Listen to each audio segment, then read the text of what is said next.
I'm Adam Roberts, and originally I come from just north of London, in quite a rural area, and I moved down here about 4 months ago now because I found I was just running out. Nature just had no more inspiration for me. I wanted to sort of plunge myself into the urban jungle to try and find some new sources of inspiration for my art. And so I moved here to the asylum.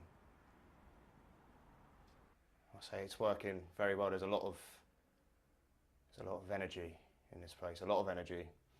It's not all good energy, but you know, I find it's a great source of inspiration for what I do.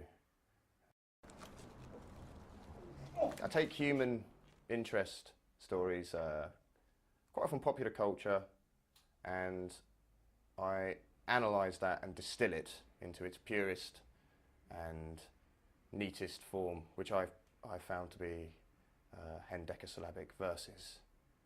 And I do installations of the mind using verse.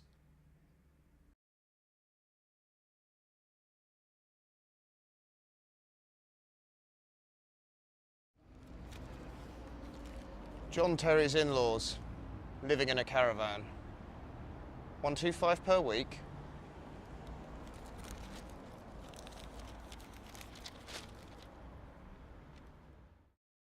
I got started writing haiku.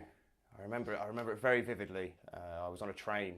A chap got on there and he had his iPod and he was listening to some house music so loudly while I was trying to read a book, and then I grew bored of the journey and angry at his music, and my boredom and rage combined, and so I pulled a pad out very similar to this pad here, and I had a red Sharpie marker on me, which is a very angry colour, and it was like being possessed. It was like I'd been taken over by some haiku spirit, and next thing I knew, looked down at my pad, 6 haiku, all about how furious I was.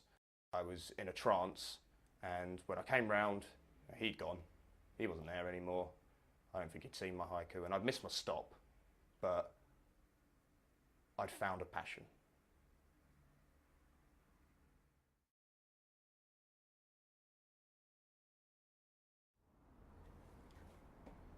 Outside, urban waste, concrete to my raw scrotum.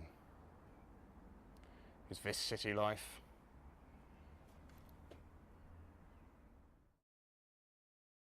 Those emotions I felt on the train that day with that man, those emotions continue to push me forward in haiku, and that's normally where my verse is born from. Rage and boredom. Sometimes I'm just bored.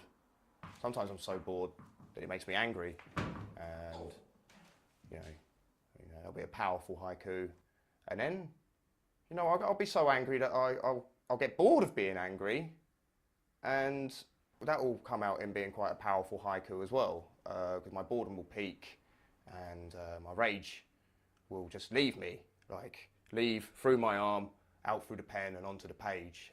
That's some of my more powerful stuff. Haiku vary in the time that it takes me to write them. Some haiku take less time to write than they do to read.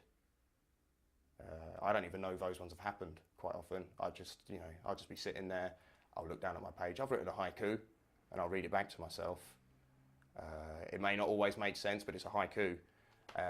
Some of them can take a couple of hours of just really slaving over, it's the final 5 syllables. I like to end on a question to get the reader thinking. And it can be a poser. I mean, one haiku that I've been working on now for, well, it's been 4 years now.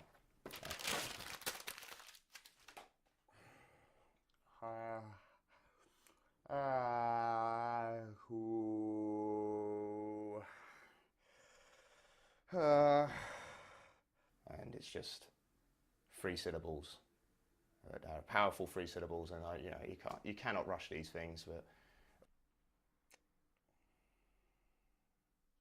it's an age of enlightenment we're in at the moment, haiku enlightenment, and I like to think that I'm on the forefront of that.